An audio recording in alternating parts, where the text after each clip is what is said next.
Hey everybody, Michael here for the Fellowship of Acoustics and welcome back to another episode of New Arrivals. I've already had my coffee today, so don't worry about that.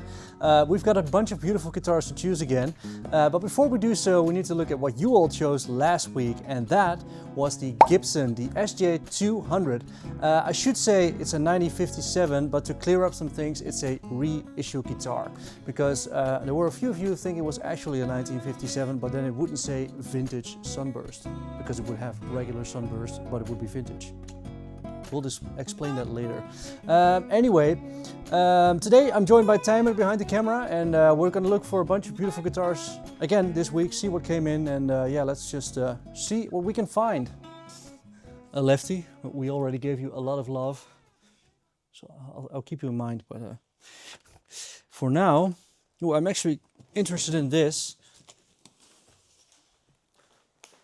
So this year at NAMM, Martin Guitar actually presented these refresh series, and we've seen a bunch of models already, the regular OMs, the Ds, but this is actually a D45, and I'm not sure if this is the first one that came through our store. It's the first one I've seen as a D45 standard refresh model. So let's just see what we can find. Whew. So the D45, the most decked out Martin you could get back in the day, it was actually a special order, the very first one. But yeah, it's beautiful. All the ornaments are right here. Pearloid along the edges on the rosette, beautiful inlays. But what sets this standard refresh series apart is that it has the golden era bracing on the inside. Also, the fingerboard is a little bit slimmer, and I've just been told the neck heel is also different, but I mean, you're looking at the neck heel, take a look at the rosewood that's on here. It's a beautiful guitar. Yeah, standard refresh. Let's just see what she sounds like. Slightly in tune.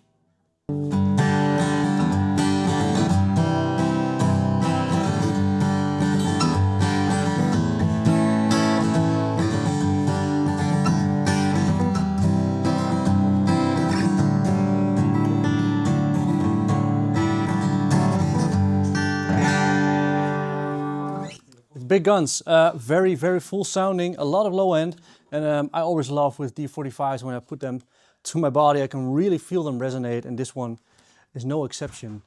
First case, so let's see what else we can find. Something completely different. In this bag is a Kauffmann guitar, and I'm saying that with a Dutch accent, a German accent, but it's actually a Dutch builder. So Kauffmann from Zuid-Holland, the south of Holland, which is a province, not a country. Beautiful instruments, and we're actually a big fan of them. We're gonna do a special in a few weeks about Dutch guitar builders, and Kauffmann will be featured in that because we feel like they make very good quality instruments for a good price. So this is of course a Strat inspired guitar. It's quite hefty, but I always like the neck shape on these. It's a bit rounded, but I always like that the necks are a little bit sanded down, so you get a feel like it's not that sticky. Nice headstock design, if you ask me. Reminds me of a vintage Fender model. And yeah, nice. These guitars are actually very popular amongst young conservatory instruments here in the Netherlands. Leif de Neeuw, who you might know from the demos, actually told us that a lot of his students choose Kauffmann guitars because the price versus quality is just very good. Let's just get a feel for the fingerboard right here.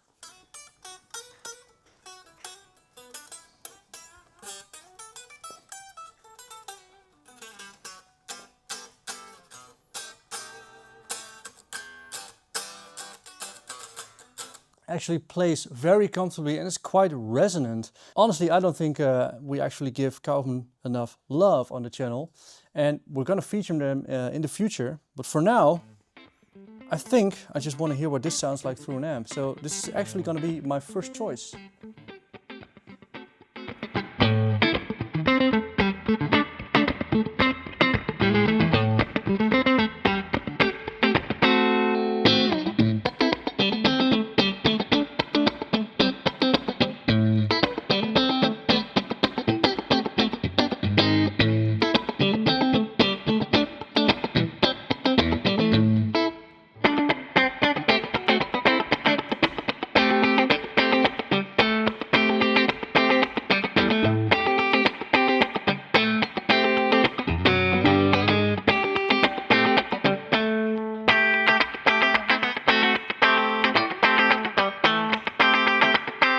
So moving on, there are actually two guitars I want to take a quick look at. And this is the first, and the other one's already over there on the checking counter. This is Mach Guitars, and I had to do some history digging because Jaroslav Mach was a Czech guitar builder who actually ended up, well, nowadays they ended up having a workshop here in the Netherlands, and since we just gave some other Dutch brands some love as well, I thought I'd show you this. They make beautiful modern nylon crossover guitars. So this is a model with a cutaway and a bevel, but it is really nice. They've used some nice tone woods on there, some nice beautiful dark rosewood with a spruce top. I love actually the coloring of this retro styled rosette. And there's one more over there. I'll quickly grab that. So this is the other one. And what's nice, I think, actually about these guitars is the price point, because if you get a crossover with a cutaway and a bevel like that, you're actually looking at usually, I say 8,000 to 9,000 euros for all of the handwork that goes in. But these are actually somewhere between, I think, 6.5 and 7. So that's a bit cheaper. Again, though, beautiful rosette. You can really tell that they do some nice detailed work on these guitars. I'm gonna say, I need to grab the cheat sheet for this. I wanted to be sure, but it is Indian rosewood. It's just that this set is just a lot lighter than the other one. Beautiful purfling edges as well. It's a lot of handwork that actually went into these guitars. So again, price is pretty insane, I think. Yeah, built in 2025, and the history that I mentioned earlier is actually that I think Jaroslav himself died in 2020. And his wife, Melanie, has actually moved the workshop to the Netherlands, where they originated from and where they met. And they've been building guitars again since 2024. So nice to see them back working on these beautiful instruments. So let's go on. Let's actually head over into the photo studio. Before I choose another guitar, I need to show you another mandolin. Last week I picked a Northfield mandolin, and a lot of you out there were actually surprised about the fact that they do come from China. Not a lot of people knew that. This is actually a Bulas, and I'm hoping I'm pronouncing that correctly. And these beautiful mandolins are built in Poland in Europe. The specific model has a matte finish. And in a few weeks' time, we're going to have Kylie K. Anderson back on the channel. She's going to demo these instruments. She actually did a lot of explainer videos about Eastman mandolins, and also she played some Bourgeois, some Collings mandolins. But after going back to Nashville for a little while, she's back in the Netherlands, and she actually started to prefer and love playing Bulas mandolins. So she is now an artist. That's why she's going to come over and talk a little bit more about these instruments, because she's a great mandolin player and she knows a lot more about them than me. So we'll leave it at that, but I just wanted to show you. I think we're going to have about 3 or 4 of them up on the website sometime soon. So if you're into mandolins and you're looking for a well-built, hand-built instrument, well, this might be something for you, so stay tuned. All right, this is a case that looks a lot more modern than the rest, which is something we don't have a lot over here. And it's also got a brand on here that we don't have a lot, but it's an Ibanez. And this guitar actually belongs to a, well, it doesn't belong, but it's inspired by one of my favorite guitarists out there, Mr. Josh Smith.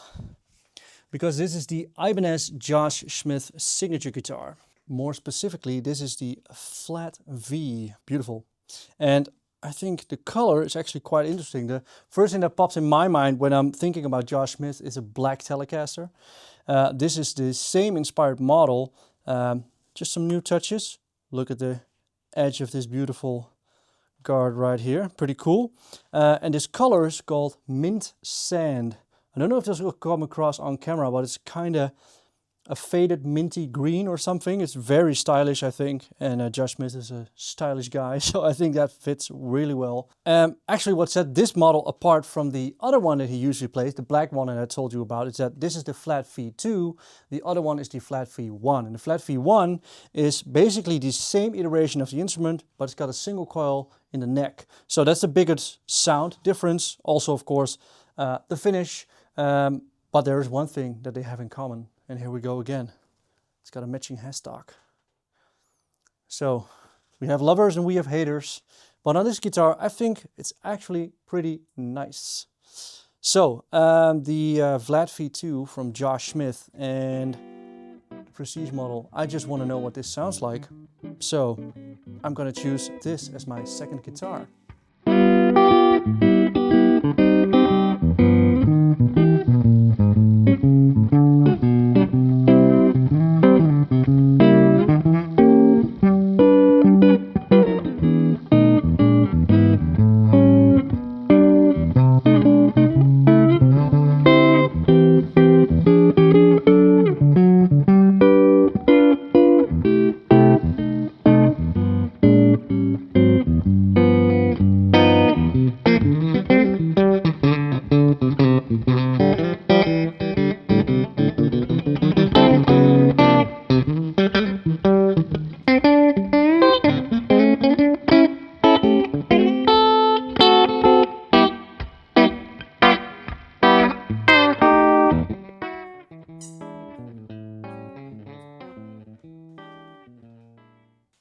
All right, guys, yeah. So Tijmen here, I'm gonna take over for Maiko now. So we've seen plenty, but there's plenty more. So let's check everything out. This is pretty interesting. I like me some guilds, don't you, Bill?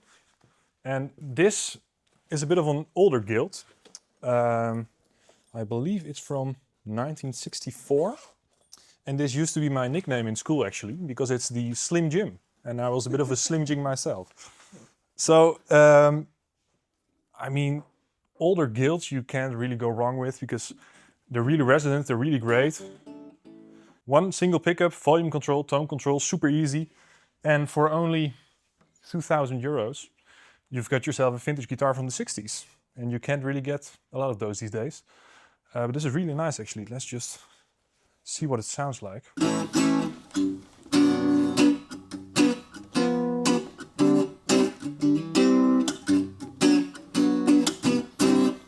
For now, let's just see what else we've got. All right, so I know we're called the Fellowship of Acoustics, but we also have electrics and we have amps. So let's check out, watch out, Bill. We have some Magnetone amps, and if you're not familiar, they're made in the USA. And they are, sorry Laura, and they're really good high quality guitar amps. And I see we've got a Slash 100 watt head. And I'm gonna try to put it on the table. But it's pretty heavy. Okay. So Slash actually has a Slash collection with Magnetone, and I think there's a head which is called the Purple Python or something. And to stay in the realm of the animals, we've got a black croc over here. Whoa! Even though you're Slim Jim. Slim Jim got the muscles. Ah, I get why they call it the black croc. But as you can see, the signature Slash logo over there. And, well, it's probably kind of Marshall inspired. But, I mean, these amps, if you're looking for the kind of Slash sound, the really classic rock, these amps are just, you know, you're never going to have to buy another amp. These things are really amazing sounding. And, you know, for Magnetone, there are not a lot of dealers of Magnetone in Europe. And we're proud to be one of the few ones in Europe here. So if you're looking for a Magnetone, check out our website. We'll go further with the guitars. Okay, so we've got a really big price tag over here, and that often means a really big guitar. So this one is Joe. Owned by Joe. Could be a lot of Joes. Joe Dart. Joe Bonamassa. Joe Walsh. But it is a Joe Strummer. And look at that. Oh, wow. So when you look at it firsthand, you might not notice it's a Fender because it doesn't have the logo on there anymore. but it's actually a brand new Fender. It's from the custom shop, and it's a one-on-one replica from the Joe Walsh Telecaster. And you can just see, I mean, the work the custom shop has done on this to just replicate it fully. I mean, even the rust here, it's pretty incredible. Damn. And the little rubbers on these strap buttons. Of course. It's just the holes, yeah. If you're Dutch, you probably got these in your basement. But I mean, the replicas they do, the custom shop has done a couple of them now. I think the Blackie from Eric Clapton and even the Stevie Ray Vaughan strats and stuff. They're just magical how they can copy things like that. And this is a really cool one actually. It's got the shallow tuners. You can even still see the stamps of the old vintage tuners that used to be on there. Let's just check out how it plays.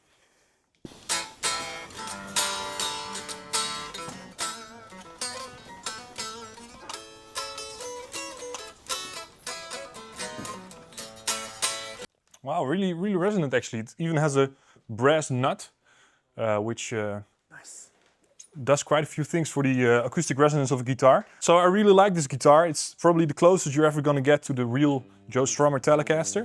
So this is gonna be my pick for this new Rivals.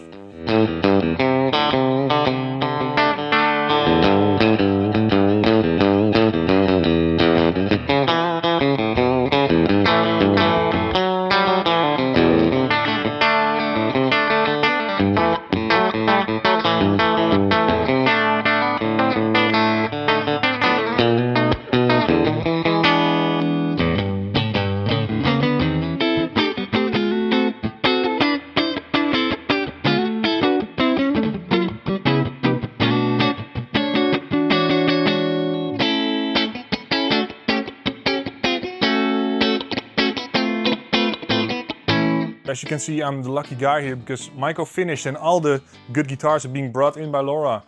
And oh wow, they're really good guitars actually. So we got a Gibson ES-175 from 1960, a Martin D15 from the 1940s. Oh man. Gibson Hummingbird from 1968, a Martin D12 from 1972.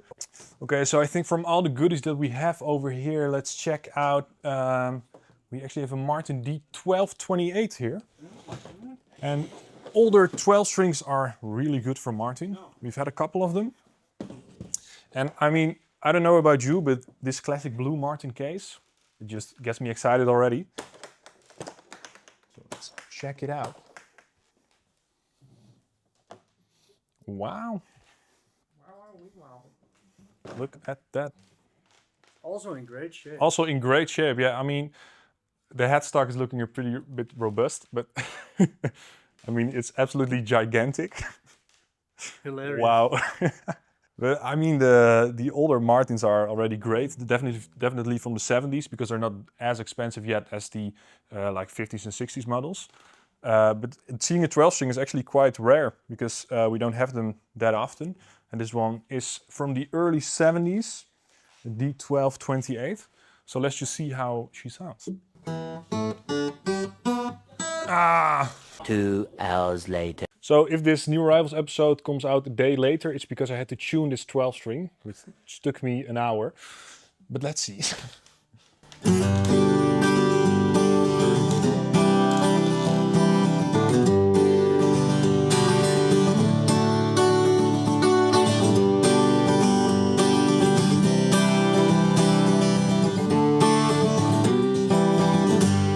Well, the tune-up was worth it because it sounds absolutely magnificent. But because of the big headstock and because the tuning time of an hour, I think I'm gonna look further for what else we can find. So let's go. So if you turn around, Laura is back from holiday. Yo! Woo! Hey! What up? The ceiling. What up? I had a very good holiday. It was amazing. I love you, Belgium. It just took you 10 hours to get home, right? Yeah. Yeah, but that's okay. So don't go on Belgium trains. No, do go on Belgian trains. We Go met to a lot of Belgium. nice people In Boom. in Boom. Nice. Shout out to Boom. Bill, look, she's back! Okay, so let's just see what else is in the magic batch. Thank you, Bill. Yoga poses over here. Ooh. This is the kneeling dog. Okay, Bill, lay down if I have to pick the ES-175. Bill has spoken. So the Gibson it is. So I'm pretty sure this isn't the original case because I don't think they had Boston cases in the 1960s, but you never know. So we get these guitars quite often actually, and they're always magnificent. But this, ooh, little tease, La crème de la crème. is a ES-175 from the 60s. And if we just saw the Slim Jim, then this is the bulky Ben, because this is quite a bit thicker.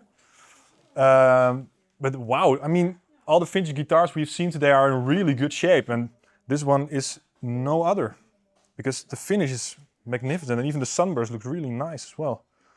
You can see some scratches on the neck there, but you know, if it's been played, then it must be a good guitar. So let's see if she is in tune.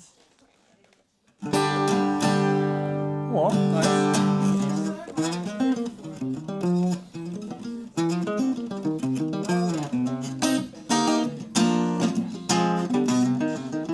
I mean, I always love big body jazz guitars with flat wounds. They just have a really unique sound. I'm not really a jazz player, so I probably won't pick this, but if you're a jazz player and you like vintage guitars, then you really can't go wrong with these. So let's see what else there is. So actually, last week we made a comparison video between the new Gibson or Epiphone inspired by Gibson Hummingbirds. Yep. And this is actually a real Hummingbird from 1968, which is really cool. So in that comparison video, a lot of you talked about how good the value is of the Epiphone and how close it resembles the sound of a Gibson. And this is pretty much what it's all based on, because this is the real deal. This is an actual Gibson Hummingbird from 1968.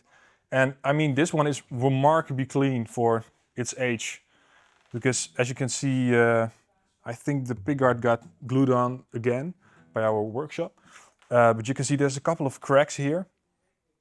Have been repaired really well. But the finish is still like pretty new state actually. Let's see how she sounds. Oh, first give Bill some attention. Have some Bill, yeah, stretch it. Some yoga first, yeah. Yeah, all right, and we can continue.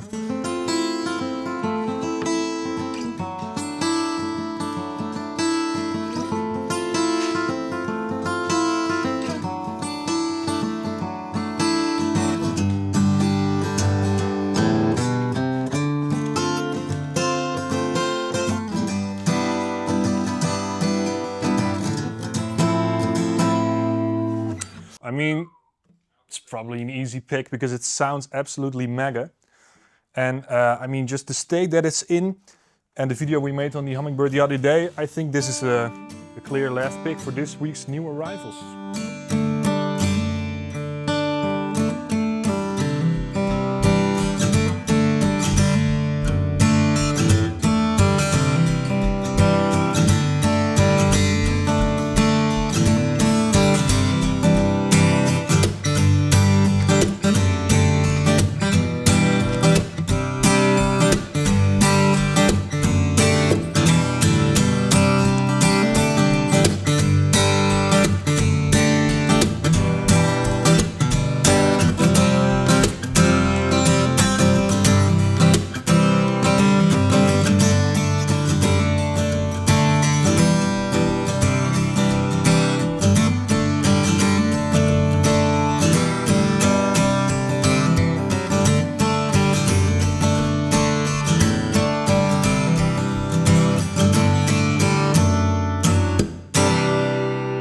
Okay, so if you're seeing this New Arrivals episode on Friday, you're actually late because you could have seen it a day earlier. All you have to do is subscribe to our newsletter. There will be a link in the description and you'll get 24 hours early access to this episode. And if you really want to buy a new arrival, you're earlier than the rest of us. So thank you for watching. You can vote on your favorite new arrival in the community poll right here, or link in the bio, in the description. And thank you all for watching. We'll see you guys next week. Bye bye.